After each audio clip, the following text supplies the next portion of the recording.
The biggest cover-up of all time is the fact that there is a civilization of people living in the center of Earth, whose civilization's name is known as Agartha. This may be hard for some of you to believe, but some claim to have an absolute knowingness of the truth of this. To begin with, the Buddhists, in their theology, fervently believe in its existence. They believe it to be a race of supermen and women who occasionally come to the surface to oversee the development of the human race. They also believe that this subterranean world has millions of inhabitants and many cities, and their capital is Shambhala. The master of this world was believed to have given orders to the Dalai Lama of Tibet, who was his terrestrial representative. His messages were being transmitted through certain secret tunnels connecting this inner world with Tibet. The famous Russian channel Nicholas Roerich, who was a channel for the ascended master El Morya, claimed that Lhasa, the capital of Tibet, was connected by a tunnel with the inner earth. The entrance of this tunnel was guarded by lamas who were sworn to secrecy. A similar tunnel was believed to connect the secret chambers at the base of the Great Pyramid at Giza and Agartha. The Indian epic, the Ramayana and the Bhagavad Gita are the two most famous texts of India. The Ramayana tells the story of the great avatar Rama. The Bhagavad Gita tells the story of Krishna. The Ramayana describes Rama as an emissary from Agartha, who arrived on an air vehicle. This is quite extraordinary in that both the Buddhist and Hindu religions separately refer to Agartha. The first public scientific evidence occurred in 1947, when Admiral Richard E. Byrd of the United States Navy flew directly to the North Pole, and instead of going over the pole, actually entered the inner earth. In his diary with other witnesses, he tells of entering the hollow interior of the earth and traveling 1,700 miles over mountains, lakes, rivers, green vegetation and animal life. He tells of seeing monstrous animals resembling the mammoth of antiquity, moving through the underbrush. He eventually found cities and a thriving civilization. His plane was finally greeted by flying machines, the type he had never seen before.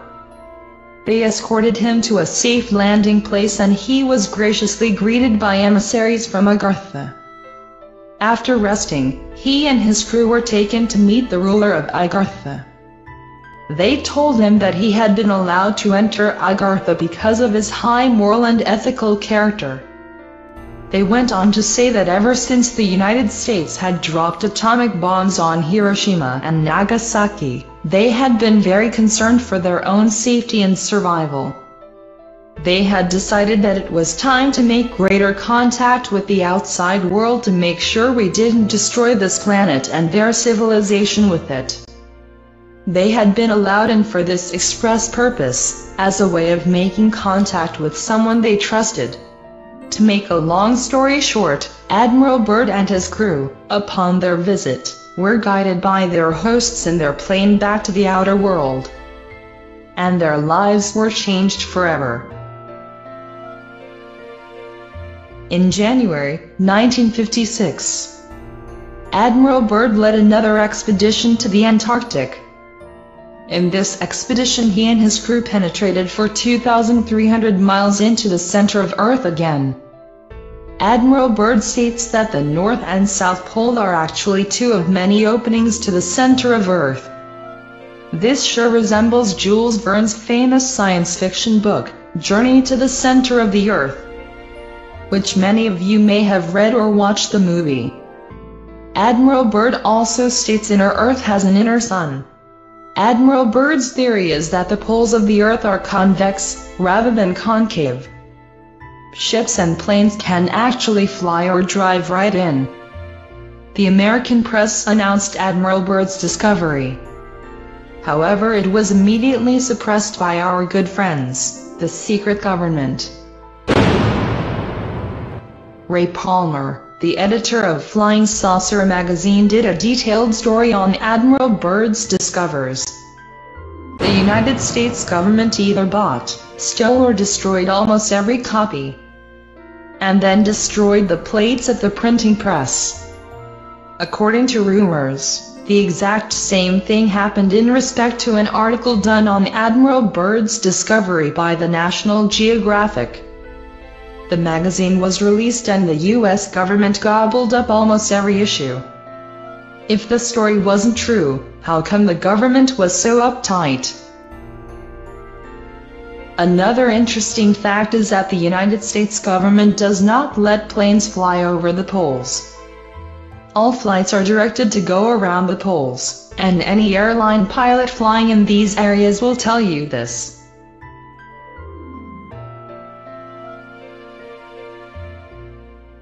Another interesting phenomenon is the fact that the icebergs are composed of fresh water and not salt water that drift from the poles. Another interesting question is why it is warmer nearer the poles than it is 600 to 1,000 miles away from it. One of the early writers to present the theory of the Earth being hollow with openings at its poles was an American thinker, William Reed, author of the book, Phantom of the Poles, published in 1906. This book provides an early compilation of scientific evidence, based on the reports of Arctic explorers, in support of the theory that the Earth is hollow with openings at its poles. Reed estimates that the crust of the Earth has a thickness of 800 miles, while its hollow interior has a diameter of 6,400 miles. Reed summarizes his revolutionary theory as follows. The Earth is hollow. The poles, so long sought, are phantoms. There are openings at the northern and southern extremities. In the interior are vast continents, oceans, mountains and rivers. Vegetable and animal life are evident in this new world, and it is probably peopled by races unknown to dwellers on the Earth's surface. Reed pointed out that the Earth is not a true sphere, but is flattened at the poles. Or rather, it begins to flatten out as one approaches the hypothetical North and South Pole, which really do not exist because the openings to its hollow interior occur there. Hence the poles are really in mid-air, in the center of the polar openings, and are not on its surface as some discoverers of the poles suppose. Reed claims that the poles cannot be discovered because the Earth is hollow at its pole points, which exist in mid-air, due to the existence there of polar openings leading to its interior. When explorers thought they reached the pole, they were misled by the eccentric behavior of the compass in high latitudes, north and south. Reed claims that this happened in the case of Peary and Cook, neither of whom really reached the North Pole, as we shall later see. Starting at 70 to 75 degrees north and south latitude, the Earth starts to curve inwards. The pole is simply the outer rim of a magnetic circle around the polar opening. The North Magnetic Pole, once thought to be a point in the Arctic archipelago, has been lately shown by Soviet Arctic explorers to be a line approximately 1,000 miles long. However, as we stated above, instead of being a straight line, it is really a circular line constituting the rim of the polar opening. When an explorer reaches this rim, he has reached the North Magnetic Pole, and though the compass will always point to it after one passes it, it is really not the North Pole, even if one is deluded into thinking it is, or that he discovered the pole due to having been misled by his compass.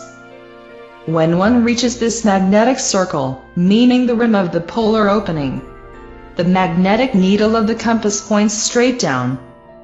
This has been observed by many Arctic explorers who, after reaching high latitudes, near to 90 degrees, were dumbfounded by the inexplicable action of the compass and its tendency to point vertically upward. They were then inside the polar opening, and the compass pointed to the Earth's north magnetic pole, which was along the rim of this opening. As the Earth turns on its axis, the motion is gyroscopic, like the spinning of a top. The outer gyroscopic pole is the magnetic circle of the rim of the polar opening.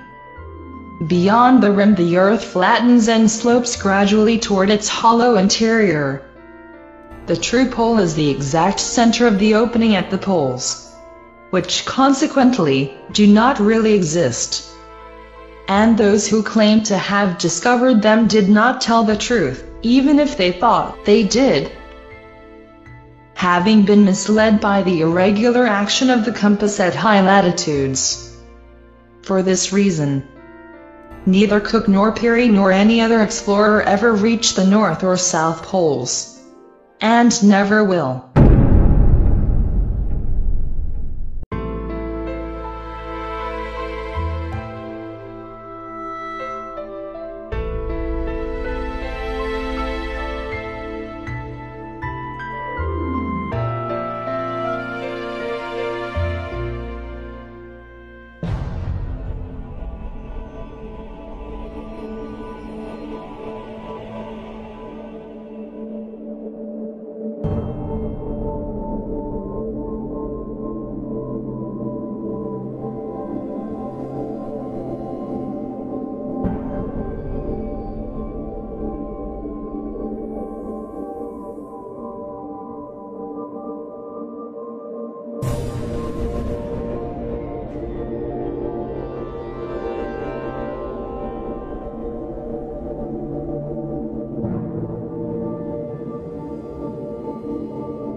is the Music Memory Lane, and welcome to Chapter 3 of my Hollow Earth series.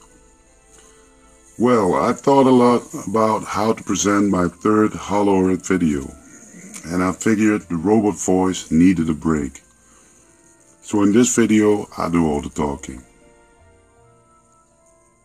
Well, in part 2, I told you about an alleged UFO crash in Freiburg, Germany. Although there's almost no evidence to back this up, I strongly believe something or someone was helping the Germans to become the most advanced nation on this planet during the Second World War. You have to realize that Hitler's inner circle was teeming with individuals that were obsessed with the occult and the paranormal. People like Rudolf Hess and Hitler himself were convinced that a race of superhumans escaped the surface of our planet during a cataclysmic event, perhaps an event that resembled the biblical giant flood. Secret societies like the Thule and Frill Society were absolutely obsessed in obtaining occult artifacts, like the Holy Grail, the Ark of the Covenant, and the Spear of Destiny. The Spear of Destiny was one of those artifacts they did manage to obtain. It has been said that those who own the Spear of Destiny will become undefeatable. So it's not hard to understand why the Germans were so desperate to find these items.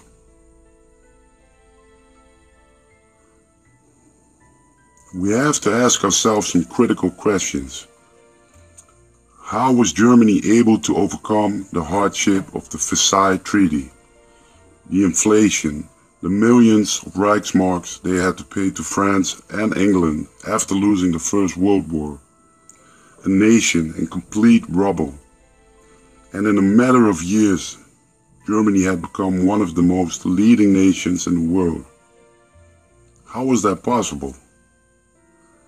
And whatever answer you can come up with doesn't make sense until you realize that Nazi Germany must have been held by forces unknown.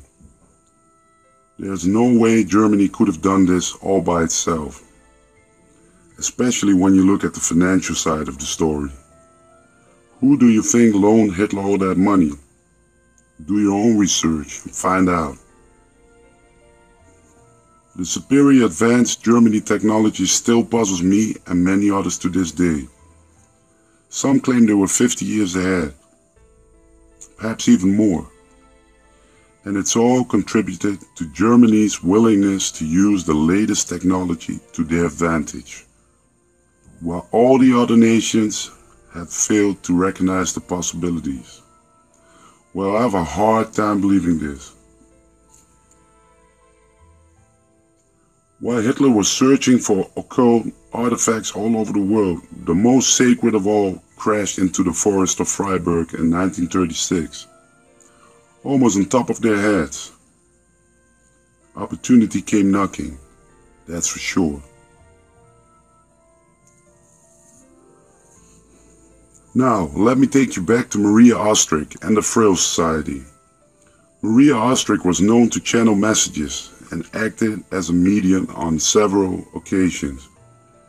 She was a regular guest at Heinrich Himmler's castle, and she took part in many channel sessions. She could even summon the spirits of deceased Nazi party members. They still advised their comrades from within their graves. Go figure. Maria Ostrich played an essential role in these sessions, and she was destined to become one of the first to ever contact an extraterrestrial present in modern times. Now, Maria was sent for after the craft and its occupants were transported to Himmler's castle. She would have examined the deceased or even living pilots of the craft herself, perhaps laying her hands on their bodies. Or did she make contact by telepathy? Is it a coincidence that alien abductees often describe this form of communication as being the most common? It isn't hard to imagine that contact was made with the planet where these entities originated from. whether by physical contact or by channel sessions only. But one thing is for sure, Maria Ostrich received a lot of essential information during her channel sessions. Blueprints of exotic forms of technology were drawn on paper by Maria herself. The blueprints contained detailed information on how to create an anti-gravity engine. This allowed the Germans to create the most advanced flying crafts, such as the Haunebu and Frillcraft. They were in fact the first UFOs built by humans, and possibly the source of the Foo Fighter legend. Allied bombers who were heading towards Germany were often accompanied by small orbs or strange lights, small crafts that were behaving like no other plane like they had ever witnessed. The Foo Fighters caused a huge amount of fear and confusion amongst Allied bomber personnel. Could these alleged Foo Fighters be in fact experimental German flying saucers? You know, sometimes I wonder if the Germans were the first to sign the treaty with some alien race. We can only assume that we know what they had to offer, but what did Germany offer them in return? It is claimed that the Nazis were setting up a secret base for advanced weapon and flight experiments, as well as a place to escape should the war not go to plan. This was also detailed in newspapers of the time. In the Vierjahresplan, the 4-year plan, promoting the Third Reich's plan to colonize the Neuschwabenland. And their plans also involved a person that would become synonymous for the Hollow Earth theory. In late 1938, Admiral Byrd visited Hamburg and was invited to participate in the 1938-1939 German Neuschwabenland Antarctic expedition by the Nazis. Byrd had a great knowledge of the Antarctic area. He had already been on several expeditions there previously. However, Byrd declined. The Nazi expedition discovered several ice-free regions with lakes and small signs of vegetation. The expedition geologists said this phenomenon was due to hot springs. This discovery led to Heinrich Himmler to hatch a bold plan to build a permanent base in Antarctica. That base was codenamed Station 211. Admiral Kardernitz announced its completion in 1943 by saying, "The German submarine fleet is proud of having built for the Führer in another part of the world a Shangri-La on land, an impregnable fortress." There are many stories around Station 211, one of which details a supposed treasure room, which held the Holy Lance or the Holy Spear that pierced the side of Jesus Christ on the cross, as I mentioned earlier. Why Antarctica? During the Nazi expeditions to Tibet, they were given access to secret cave systems of the Tibetan monks that had not been seen for centuries. The Tibetans believed the arrival of the Nazis fulfilled their own prophecies that would usher in a new age of enlightenment. During the exploration of the caves by the Nazis, it is claimed that a secret volume of ancient texts from pre-flood times or even from Atlantis were found. These texts are supposed to have detailed where the opening to the Hollow Earth could be found, and Hitler believed that an Aryan race dwelling there would help them win the war. It is claimed that after World War II, Adolf Hitler did not commit suicide in 1945, but fled to Argentina, then on to Station 211 in Antarctica. Numerous Nazi submarines went missing after World War II, and it's supposed that these were used to transport Hitler and others. 2 submarines surfaced in Argentina 3 months after the war. They were captured by the Allies and interrogated by the Secret Service. It is believed that these U-boats were the ones who transported Hitler and Eva Braun to Station 211. Any possible evidence on both U-boats were missing. No name tags, no coordinates, no maps, nothing. But the Southern American Assembly of an Antarctic research expedition suggests that one of the crew members had failed to shut his mouth. Now, Admiral Byrd was sent to Antarctica. Publicly, it was just a research expedition. However, the amount of manpower sent was huge compared to the former Nazi Antarctic expedition. The massive Antarctic task force included 4,700 men, 13 ships, and multiple aircraft. Just to give you an impression of the scale of this operation. Admiral Byrd comments in his press release of November 12, 1946, stated that the purposes of the operation are primarily of a military nature. That is to train naval personnel and to test ships, planes, and equipment under frigid zone conditions. A major purpose of the expedition is to learn how the Navy's standard everyday equipment will perform under everyday conditions. Operation High Jump was designed to last 8 months. However, they returned after 2 weeks, losing many heavy equipment and planes. And now we have to wonder, was Operation High Jump a cover to finish off Hitler? With the amount of manpower sent, it could be the case. But did they succeed to destroy the last Nazi stronghold? Judging by their early departure, I have a feeling they failed to wipe out the remaining Germans. On the way back from his disastrous mission, Byrd gave an interview to a prestigious newspaper in Chile on March 5, 1947. The article states, Admiral Byrd declared today that it was imperative for the United States to initiate defense measures against the possible invasion of the country by hostile aircraft operating from the polar regions. As regards the recently terminated expedition, Byrd said that the most important result of the observations and discoveries made is the current potential effect which they will have on the security of the United States. Well, this of course is the censored version. Others claim Byrd had actually warned the United States government for an enemy that was able to fly from pole to pole in several minutes. And the most bizarre rumor I ever heard is when Admiral Byrd returned home, he was invited by the president himself. The president wanted to hear what happened to Byrd and his Navy fleet. Well, Admiral Byrd allegedly begged and pleaded the president to nuke the hell out of the polar region. He urged the president to drop several nuclear bombs on the alleged Nazi fortress. According to many deathbed confessions by expedition members, the fleet was approaching the entrance of Base 211.